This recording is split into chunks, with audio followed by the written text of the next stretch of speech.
Hello dear student, स्वागत है आप सभी का पुनः एक नए वीडियो लेक्चर में।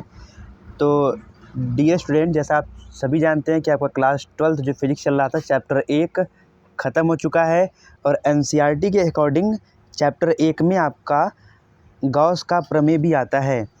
अर्थात जो आप लोग पढ़े थे इलेक्ट्रोस्टैटिक, इसके तीन पार्ट थे जो इसका बेसिक वीडियो मैं बना चुका हूँ और आप प्लेलिस्ट में जाके देख सकते हैं। तो मेरे अकॉर्डिंग आज मैंने जो टॉपिक की शुरुआत करने जा रहा हूँ वो आपका अध्याय 2 है, जिसे आप गॉस या गाउस भी कह सकते हैं। गॉस का नियम एवं इसके अनुप्रयोग एनसीईआरटी के अकॉर्डिंग चैप्टर 1 है और प्राइवेट बुक के अकॉर्डिंग चैप्टर 2 रखा गया है बेटा। तो गॉस को गाउस भी कहते हैं, इसे गॉस भी कहते हैं। तो इसे इंग्लिश में Gauss law and its application. तो सबसे पहले आज का ये जो वीडियो होने वाला है वो इंडेक्स के रूप में होगा। आपको ये जानना होगा कि आप क्या क्या जो है पढ़ने वाले हैं, मतलब जो गॉस का नियम और एवं अनुप्रयोग नामक ये जो चैप्टर है इसमें कितने प्रश्नों को आप अध्ययन करेंगे और किस किस तरीके से जो है बोर्ड एग्जाम में पूछा गया है। तो सबसे पहले सर्वप्रथम आपका स्टूडेंट जो पहला प्रश्न है वो आपका है क्षेत्रफल वेक्टर से आप क्या समझते हैं। तो इन सभी का जो वीडियो लेक्चर आपका बन रहा है स्टूडेंट वो प्लेलिस्ट में उसका बना के ऑलरेडी रख चुका हूँ और अभी चैप्टर 1 का न्यूमेरिकल चल भी रहा है। तो फिलहाल इंडेक्स में दे रहा हूँ, इसी इंडेक्स के अकॉर्डिंग मैं आपका वीडियो लाता रहूँगा।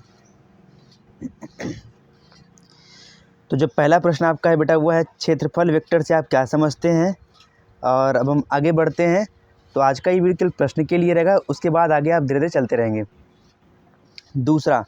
दूसरा जो प्रश्न आपका बेटा है, किसी अल्पांश क्षेत्रफल द्वारा किसी बिंदु पर आंतरित किए गए घन कोण के लिए वेक्टर, जिसे हिंदी में सदिश कहते हैं, व्यंजक निगमन कीजिए। ये डेरिवेशन है आपका स्टूडेंट।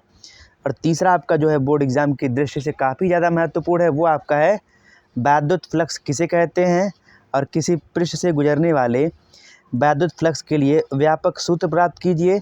और वहीं पे वैद्युत फ्लक्स कब धनात्मक होगा और कब ऋणात्मक, और साथ ही साथ वैद्युत फ्लक्स का एसआई मात्रक और बीमा भी आपको लिखना पड़ेगा। और चौथा जो आपका क्वेश्चन है स्टूडेंट वो 3 तरीके से पूछा गया है बोर्ड एग्जाम में। आप देख सकते हैं चौथे वाले प्रश्न को आप 3 तरीके से बोर्ड एग्जाम में पाएंगे।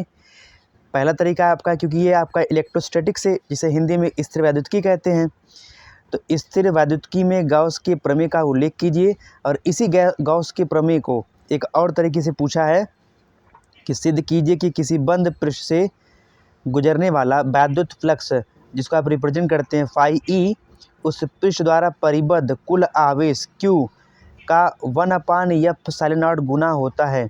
अब एक तरीका तो आपका पूछने का ये है और दूसरा आपका ये है और तीसरा आपका यहाँ पे ये तरीका क्या है आपका, वो कहा गया है कि कूलाम के नियम की सहायता से गॉस या गाउस भी कह सकते हैं, इन तीनों में कुछ भी आप कह सकते हैं, के नियम की उपपत्ति कीजिए। मतलब स्टूडेंट ये जो तीनों आपके अथवा करके तीनों जो है एक ही क्वेश्चन है। और पाँचवा प्रश्न आपका स्टूडेंट यहाँ पे है गॉसियन, जिसे गॉसियन भी कह सकते हैं, पृष्ठ क्या है, इसकी प्रमुख विशेषताओं को लिखिए। जितनी भी विशेषताएं हैं गॉसियन पृष्ठ की, आप उन विशेषताओं के बारे में अच्छे से उल्लेख करना है। अब आया आपका सबसे मेन टॉपिक जो आपका यहाँ पे दिया गया, गॉस के नियम के अनुप्रयोग। तो कितने अनुप्रयोग हैं चलिए हम देखते हैं। तो जो यहाँ लिखा गया है कि गॉस के नियम के अनुप्रयोग निम्नलिखित हैं। तो अब गॉस के नियम की जो अनुप्रयोग है इसमें टोटल आप डेरिवेशन पढ़ेंगे स्टूडेंट आपका। तो आप देखिए साथ ही साथ इसमें क्या कहा गया है, इसमें आपका स्टूडेंट कहा गया है, ध्यान दीजिएगा। पहला प्रश्न जो गॉस के नियम का अनुप्रयोग है, जो पहला अनुप्रयोग है वो आपका है गॉस प्रमेय की सहायता से एक समान रूप से आवेशित अनंत लंबाई के सीधे तार के निकट वैद्युत क्षेत्र की तीव्रता का व्यंजक प्राप्त कीजिए। और अगर इस तरीके से बोर्ड एग्जाम में नहीं पूछता है तो इसका एक और तरीका है पूछने का, वो आपका यहाँ पे स्टूडेंट है गॉस के नियम का उपयोग करके आवेशित लंबे तार के निकट जिसका रेखीय आवेश घनत्व, ये आपका लैम्डा है स्टूडेंट, लैम्डा कूलाम पर मीटर है, वैद्युत क्षेत्र की तीव्रता के लिए व्यंजक व्युत्पन्न कीजिए। तो ये तरीका हो गया। और इसको अगर देखा जाए, अब पहला अनुप्रयोग हो गया आपका। दूसरा अनुप्रयोग जो है बोर्ड एग्जाम में दूसरा जो आपका अनुप्रयोग है स्टूडेंट वो आपका है आवेश घनत्व सिग्मा, जिसका मात्रक होता है कूलाम पर मीटर स्क्वायर, एक अनंत विस्तार वाली समतल आवेशित अचालक प्लेट के कारण किसी निकट बिंदु पर विद्युत क्षेत्र की तीव्रता के लिए व्यंजक प्राप्त कीजिए। और इसी प्रश्न को एक तरीके से और पूछा गया है, अनंत समतल आवेशित अचालक प्लेट के समीप विद्युत क्षेत्र की तीव्रता का व्यंजक व्युत्पन्न कीजिए। और पुनः इसी प्रश्न को एक तरीके से और पूछा गया है, वो आपका स्टूडेंट है गाउस के प्रमेय के आधार पर असीमित विस्तार वाले आवेशित समतल चादर के निकट किसी बिंदु पर विद्युत क्षेत्र की तीव्रता का सूत्र स्थापित कीजिए। और तीसरा अनुप्रयोग आपका वहीं पे है स्टूडेंट, तीसरा आपका है किसी आवेशित चालक के ठीक बाहर विद्युत क्षेत्र की तीव्रता के लिए सूत्र प्राप्त कीजिए।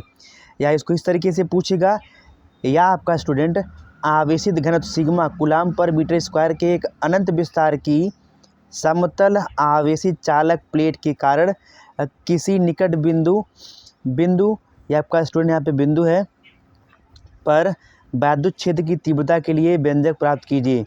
और जो आपका चौथा अनुप्रयोग है वो आपका स्टूडेंट सामान्य पृष्ठ घनत्व की विपरीत आवेशित परंतु समांतर अचालक प्लेटों के बीच तथा बाहर विद्युत क्षेत्र की तीव्रता के लिए व्यंजक व्युत्पन्न कीजिए। ये चौथा अनुप्रयोग है। और पांचवा मतलब जो गॉस के नियम के अनुप्रयोग है, टोटल 5 अनुप्रयोग आपको पढ़ने हैं स्टूडेंट। तो वहीं पे आपका जो पांचवा अनुप्रयोग है, गॉस के प्रमेय की सहायता से एक समान रूप से आवेशित गोली कोष के कारण, ऑप्शन नंबर ए जो है कोष के बाहर निकालना है, बी जो है कोष के पृष्ठ पर निकालना है, और सी जो है कोष के भीतर निकालना है। अब क्या निकालना है आपका स्टूडेंट? विद्युत क्षेत्र की तीव्रता। और इसी प्रश्न को बोर्ड एग्जाम की दृष्टि से एक अलग तरीके से पूछा गया है। आप देख सकते हैं स्टूडेंट, यहाँ पे आप देख सकते हैं, गॉस के प्रमेय की सहायता से एक समान आवेशित पतले गोली कोष के बाहर किसी बिंदु पर विद्युत क्षेत्र की तीव्रता का सूत्र ज्ञात कीजिए। ये टोटल चैप्टर 2 के इंडेक्स रहे हैं। और यदि आप इस इंडेक्स की वीडियो पानी चाहते हैं तो हमारे टेलीग्राम चैनल अनुज सर पे जाके आप वहाँ इसका PDF फॉर्म में इस इंडेक्स को प्राप्त कर सकते हैं। और ऐसे ही वीडियो पाने के लिए आप हमारे यूट्यूब चैनल अनुज सर से जुड़े रहिए, ताकि ढेर सारी अपडेट आपको हमेशा के लिए मिलती रहे। तो तब तक के लिए स्टूडेंट धन्यवाद माय डियर स्टूडेंट।